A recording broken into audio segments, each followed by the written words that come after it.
Еженедельное совещание в правительстве открывает глава республики Махмуд Али Калиматов. Руководитель региона отметил, какую важную роль играет сегодня каждый из нас в укреплении исторической памяти. В Ингушетии на высоком организационном уровне прошла подготовка и проведение праздничных торжеств, посвященных 80-й годовщине победы нашей страны в Великой Отечественной войне. В последние годы, когда на нашу державу пытаются оказать влияние, стереть важные события, а самое главное – сохранить единство, гордиться своей историей и людьми, которые кровью защищали Россию и приближали ей победу. Оценивая вот эту ситуацию, Владимир Владимирович Путин, наш президент, он определил 80-летие, потом год защитников, этот же год у нас, следующий год объявлен у нас год народного единства. То есть все эти вещи – это консолидация, преемственность от поколения к поколению. Чтобы мы понимали, в какой стране мы живем. Год 80-летия был очень важным. И глава администрации президента Вайна Антон Эдуардович, он за свою подпись прислал благодарности тем должностным лицам, которые участвовали в подготовке и проведении 80-летия.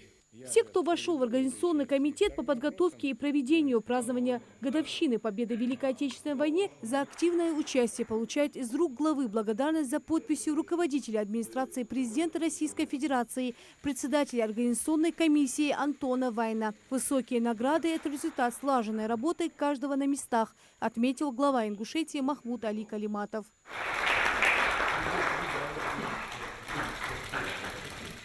Далее Махмуд Али Калиматов отметил еще одно важное событие, которое улучшит качество жизни в регионе. Это масштабный проект строительства водозабора на реке Аса. Старт работ будет дан уже скоро. Проект включает в себя создание магистрального водопровода протяженностью около 90 километров в селении Алкун до Карабулака и далее до Малгобека. Решить проблему с водой – это самая основная задача, которую ставит глава республики Махмуд Али Калиматов на сегодняшний день перед регионом. Стратегический проект, как отметил, глава должен быть на контроле. Важно подойти к вопросу максимально ответственно. Проект Асинского водозабора лично защищал глава республики Махмуд Али Калиматов, понимая всю важность и необходимость его реализации для нашего субъекта. Протяженность более 90, там около 100 километров. Выделено средством изначально, индексирует, там 7 было, потом сейчас уже 12 миллиардов и 9, считайте 13 миллиардов. Огромные деньги. Они будут проходить Алкун, Мужичи, Галашки, Алхасты, Карабулак, Малгобекский район, Малгобек. И дальше разветвление будет там на все остальное. Самое главное, что Потахов тогда настоял на этом, и я им благодарен, что это будет вода поступать самотеком. Рельеф рассчитали с Алкуна. И вот когда на нашу, она спускается, то это экономия 200-250 миллионов за электроэнергию. То есть оно самотеком будет идти. Вода, там водозабор будет работать, а вот Тимур Наилевич, я помню, он отстаивал, другие предложения были, а он все-таки сказал, давайте по рельефу.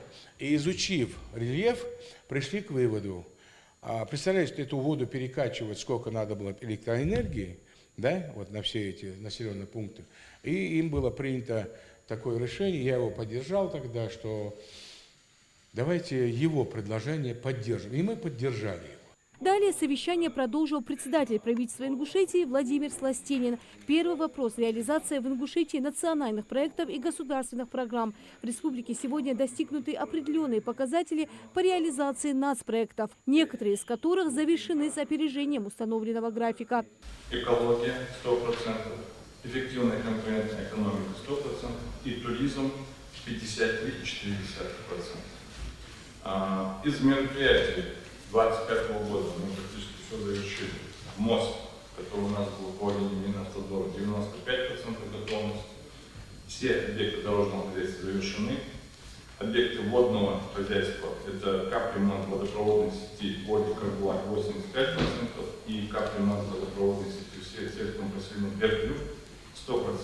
Следующий вопрос – своевременное и полное освоение исполнительными органами государственной власти республики целевых межбюджетных трансфертов, предоставляемых из федерального бюджета. На 24 ноября республиканским органам исполнительной власти освоено произведен кассовый расход в размере 4,5 миллиардов рублей или 75,6%. Предусмотрено на год объем. Наибольший остаток у нас остался. Первое, 100% освоение у нас показали Минавтодор Ингушетии, Министерство промышленности Ингушетии и Комитет молодежи. Наиболее крупные суммы у нас остались в Минстрое. Далее участники совещания переходят к следующему вопросу еженедельной повестки. Работа, проводимая региональным ЦУР. Специалисты мониторят информационное поле республики, следят за возникающими вопросами у жителей Ингушетии в социальных сетях, обрабатывают жалобы, обращения и передают в соответствующие министерства. Участникам совещания рассказали подробно о статистике и время обработки звонков и сообщений. По обратной связи у нас тоже было в целом все спокойно. За отчетную неделю у нас было зафиксировано через систему инцидент-менеджмента 113 обращений. По сравнению с предыдущим периодом есть снижение на 27%. Все обращения были отработаны в установленные сроки. Правда, среднее время ответа чуть увеличилось до 4 часов. Связано это непосредственно с проблемами с интернетом.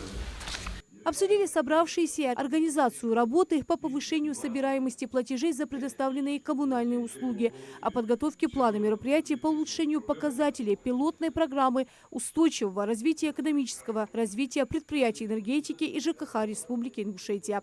Сегодня работа проведена по актуализации вот именно рейдового мероприятия, плана мероприятий, которые мы планируем провести, начиная с текущей недели. Это со среды мы планируем, мы будем оповещать все органы власти, которые непосредственно должны быть задействованы в это рейдовое мероприятие.